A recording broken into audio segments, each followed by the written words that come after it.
Greetings! Welcome to the American Woodshop. I'm Scott Phillips, and today's project is the most comfortable chair I've ever made.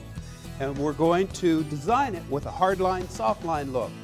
For more on that, stay with us today on the American Woodshop. The American Woodshop with Scott Phillips is brought to you by Woodcraft, since 1928, providing traditional and modern woodworking tools and supplies to generations of craftsmen. Woodcraft, helping you make wood work. Craig, from the first cut to the final assembly, providing woodworkers with products that help simplify woodworking challenges. Craig.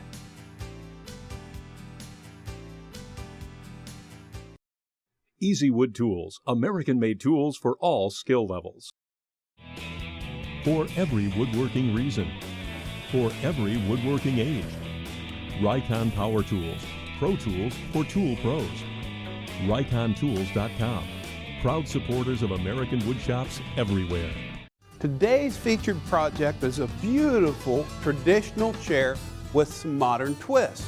Now, if you look at this, you see how it's so comfortable. All the angles are right on this chair. And the other thing about it is the seat is saddled in a very different way, in a very easy way. And we'll sculpt all the parts together today so you too can become a chair maker. Now, come with me and we're going to do this glue up for the seat out of Old Heart Cypress, which is very tough stuff. Now, I already put the glue out on both parts of the joint, just a good wood glue. And I've already glued together these two and those two work pieces with the grain running this way. Now what I'm going to do, lay those edges flat, and this has tacked for a couple minutes before I put those edges together. And that makes that glue bond stronger. And I'll just bring up these parallel action clamps, draw it tight. Helps to put your finger on the back right here to get that to engage a little bit better. And one myth is that you would have to have some sort of biscuit or dowel in the middle of that joint. You don't. You want just the right amount of squeeze out there, and that's perfect. And what I'll do now is bring up these auto action clamps to level that glue seam, both front and back.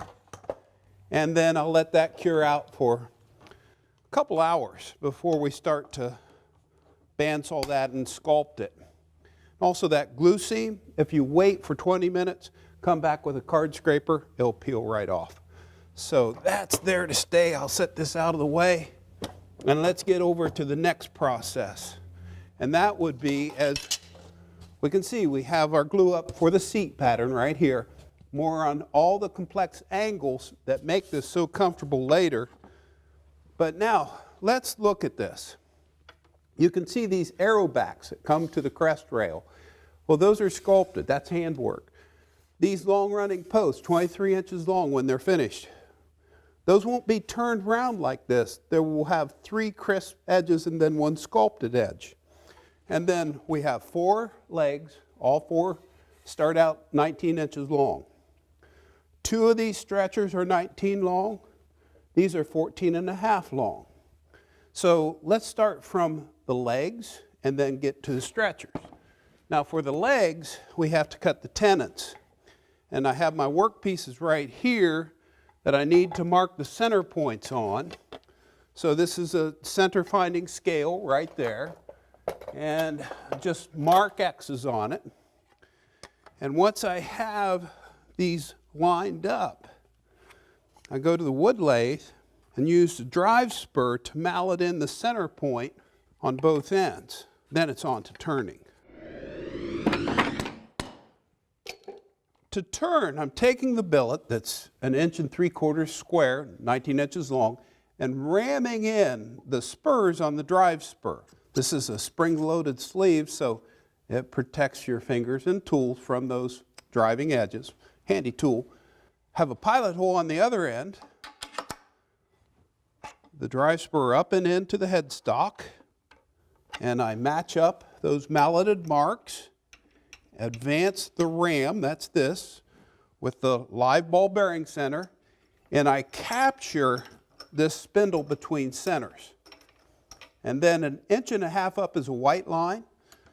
I lock in the ram, make sure the tailstock is locked, banjo that holds tool rest is locked, tool rest is locked, and we're ready to go. Now watch how we create this tenon. I'll use a bowl gouge. Let that come up to 1200 RPM. And with the bevel perpendicular, oh, by the way, be sure to read, understand, and follow all the instructions that come with the tools and products you use in your wood shop. Safety glasses a must. Face shield when I turn always. Now, here we go. We work this down, taking our time, working from the larger to the smaller diameter. And what I'm going to do is I create this 1.25 inch long tenon, is bring up, turn that off, a 15/16 inch wrench, and I'm going to size that perfectly. Now here's the easy way to do that.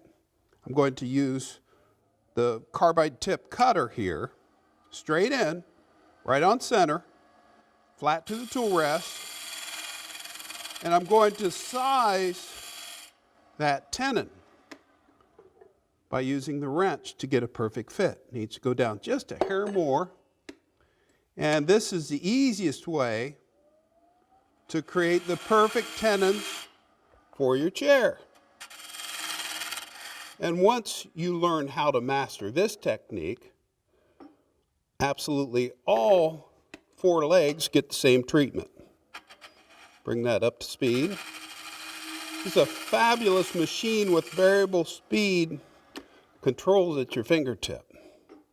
That's perfect. Finish this tenon and then 3 more done exactly the same way. Now that's how the tenons are cut on all 4 legs, and all 4 are identical. And that tenon's 15/16, 1.25 inch long.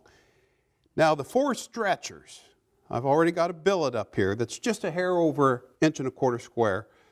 And I need to net out a stretcher that's 14.5 inches long on this. This is a 19 inch long that is squared off to 5/8 tenons there. Now first thing, we're going to rough it round using this rougher, square carbide cutter, cutting edge right at center line. Turn it up, bring it up to speed. And this is key right here. When I lay that chisel on there, I pinch my finger and thumb and shield down so that as I go in there, I don't jam this into the voids. I make contact, pinch this finger stops the chisel from going in more, and I can just knock off the high spots. And so I'll rough this round using this technique. Once it's round, then I move the tool rest in a bit, when it's turned off, lock it in place, and then I can taper both ends. Now you can see the form of the spindle, how it's tapered on both ends, larger in the center. And what I'm going to do next is define the tenons, and that would be these step shoulders that have to be 5/8 of an inch. So right here, that's 14.5 inches long, and the tenon is 3/4 long and 5/8 deep. And to cut that, I'm going to use a square cutter right on center and bring it up to speed and go straight on in. If the workpiece starts to chatter, take a lighter cut. And I work that back and forth. And then I can turn that off and bring up a wrench, 5/8, to see how much further I have to go. Take it down until the wrench fits. I do the same on the other end. And the total length of this workpiece, the stretcher, is 14.5 inches. Here's how it all shapes up. That's one of two identical stretchers. That's for the two sides. And now what I'll do is remove the tool rest because I need to sand. And I'll turn it on, let it come up to speed. This is on dust collection now. And I always sand on this bottom quarter. That way it helps to throw the dust back into the collector.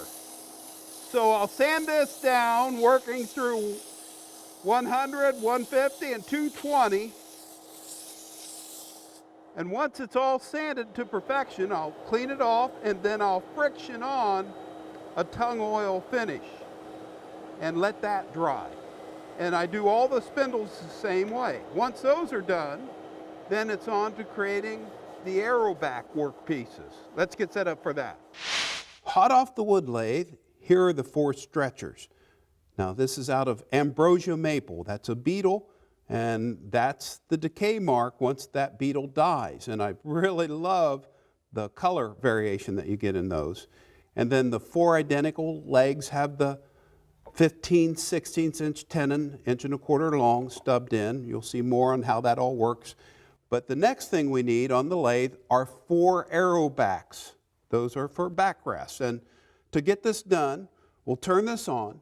This is 1¼ inch by 2 inches and 19 inches long. And using the same techniques as before, it's secured between center. And what I'll do is create a 5/8 inch tenon down on this end. And so I'm using the bowl gouge to first work it into a tapered form. It's key to just pinch the chisel to stop it from jamming into the voids, because this is not a square turning billet. And I just move the tool rest the length of the spindle and lock it in place naturally to sculpt this into a tapered form. I want the widest part to be 5 inches from the very top by the headstock. Once that's done, I can go back down to the far end of the turning and use the square cutting chisel, the rougher, to establish a 5/8 inch tenon that is 3/4 inch long. And once I have that in form, I can sculpt it into a smoother taper, and then I turn it off so that we can sculpt it with a draw knife. Okay, now there's that 5/8 tenon that goes into the seat, and you can see what that draw knife did to give me the flats on the arrow back, and I'll take it down a bit more. But right here, 3 3/4 inches from this metal part of the drive spur, I'm going to taper this down to a 3/8 inch tenon that goes into the crest rail. And then once I have it tapered and have it close, I'll use a parting tool here to cut that shoulder square. This is a tricky part. And the reason this billet is tapered, this arrow back, the way it is to still give it plenty of strength as I taper this down to a 3/8 inch point of that tip of the arrow back. I'll just work it down.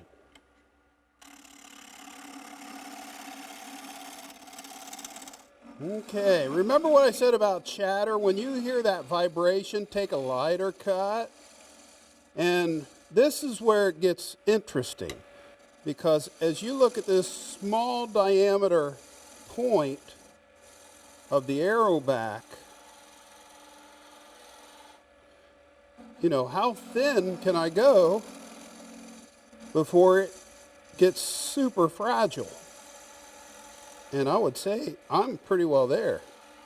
Now this is nice and strong because the grain runs the length of the workpiece. Let's check our diameter here with a 3/8 wrench. Needs to go down just a hair more. Oh, that's perfect right there. So I'm just going to match that diameter. From here, it's just a little bit of light sanding, a little bit more sculpting, and that's how I make the arrow backs. Next, it's on to the bandsaw.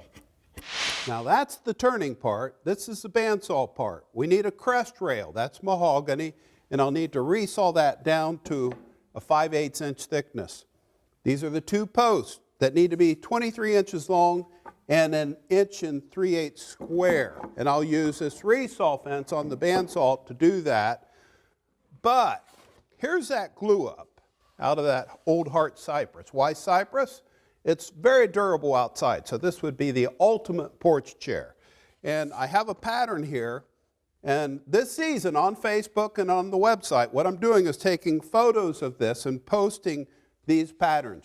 You can blow them up, take them to the print shop, make as many as you want. No copyright on these patterns. So be sure to check those out.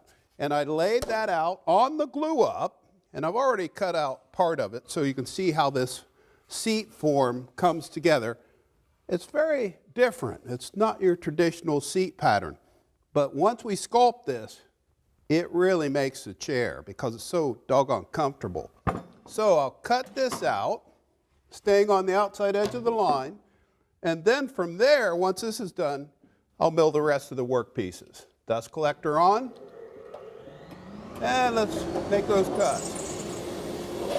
Again, staying on the outside edge of the line.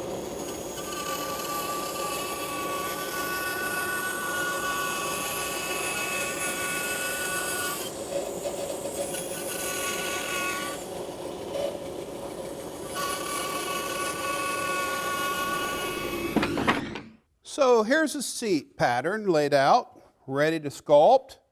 But while we're at the bandsaw, I have the fence set up for resaw work. Let's get to it. You want a push block to hold it against the fence. The fence is parallel to the miter slot. That's a 3/8 inch blade. Now let's see how this works. Slow and steady. Okay, now we'll turn this off. Look at that cut. Straight as an arrow, zero drift. And that's what you can do with a good bandsaw blade. So that's for the crest rail. I'll set that out of the way. I have the rip fence on the bandsaw locked in so that when I cut these squares, it's just a bit over 1 3/8. Rotate it, make another cut, you end up with the squares. Good push stick in this case to make those cuts. And I can lower that just a bit, which is always a good idea. Okay, until it hits the fence right there. And that makes this whole assembly more rigid, gives you a better cut. The reason I can resaw with this fence parallel to the miter slot and get drift-free cuts, and we've covered it many times this season, is I have a great blade, a silicon steel blade that's milled, and I take care of it. I tune it up properly, and I add lots of tension. I do not have drift on my bandsaw. You don't have to either if you use a good blade and tune it up right. Okay, so I'll just make these squaring cuts, and once I get these squares cut out, it's outside to saddle the seat.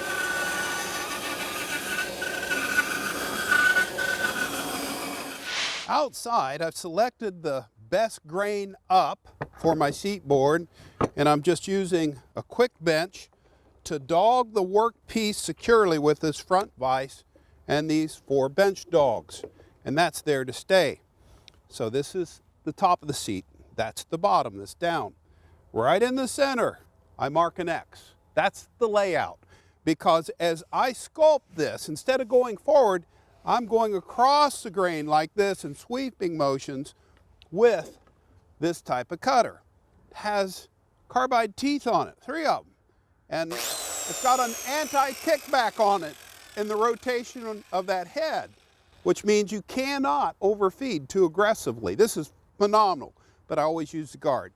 And the safety technique is, watch how I'm using my body, lock my arms, and I never use this one-handed. Always have a hand on the handle and a hand on the body, and make it part of my body. So dust mask on, and I'll sculpt this down. I want this to go down 3/8 to 1/2 inch, depending on how big your derriere is. It's custom designed to fit the person. So that's what makes wooden seats comfortable. Face shield up. Now let's sculpt it. That's locked in securely. Here we go.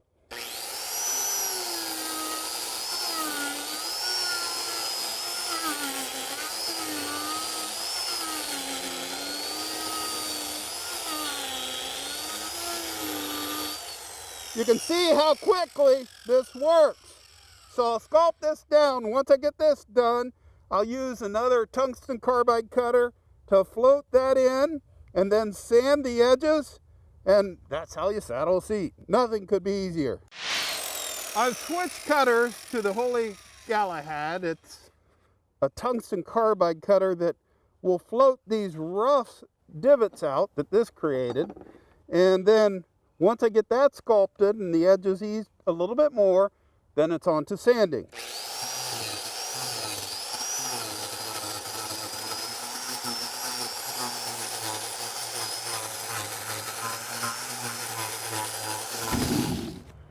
I'm getting a grain pattern that's really exploding off of this glue up. It's looking good.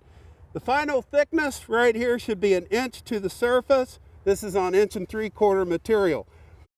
Scalloping the seat out this way, it gives you an unbelievably comfortable seat. Now, just using 40 grit to sand this smooth all the way around, and then a little bit of hand sanding, and it's off to the drill press. Looking great.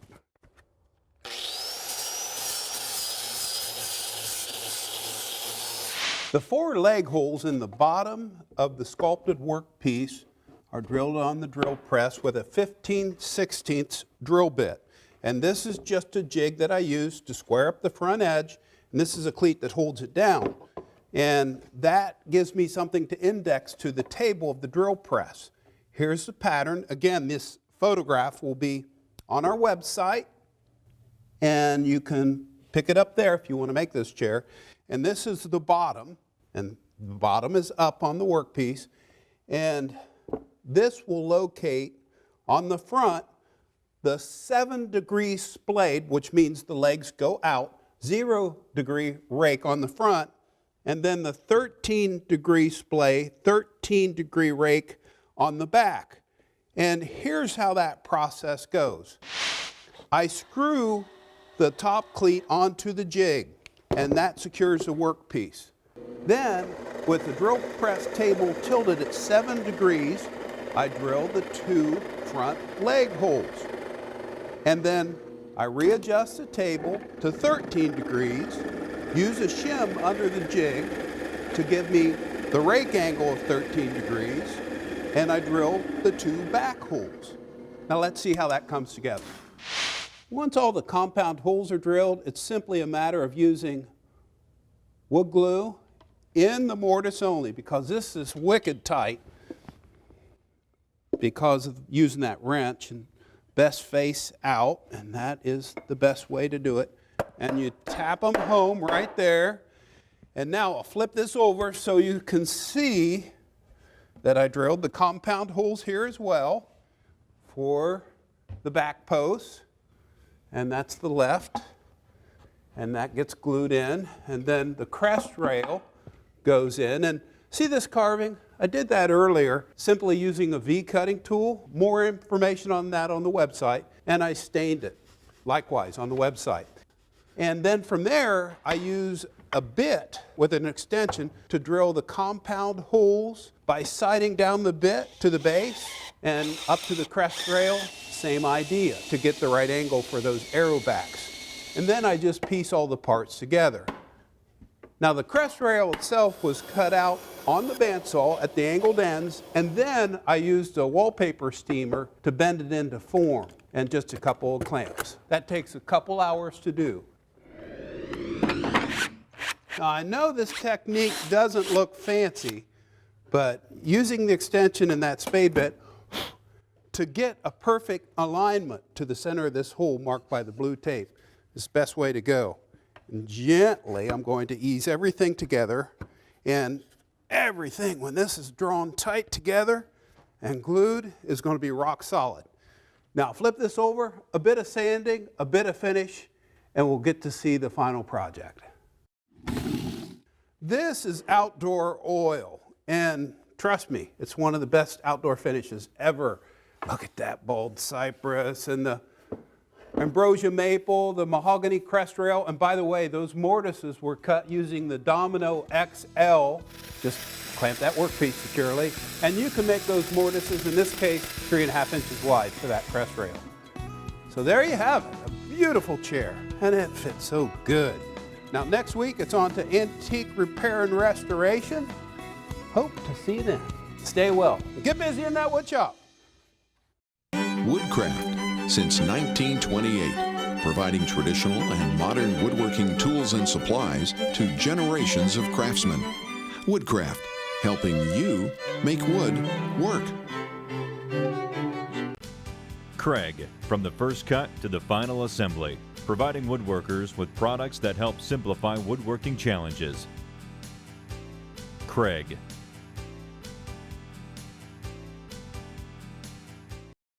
Easy Wood Tools, American-made tools for all skill levels. For every woodworking reason. For every woodworking age. Rycon Power Tools, Pro Tools for tool pros. RyconTools.com, proud supporters of American woodshops everywhere. For more information behind the scenes at the American Woodshop, go to our website for complete details on tips and like us on Facebook. Hey!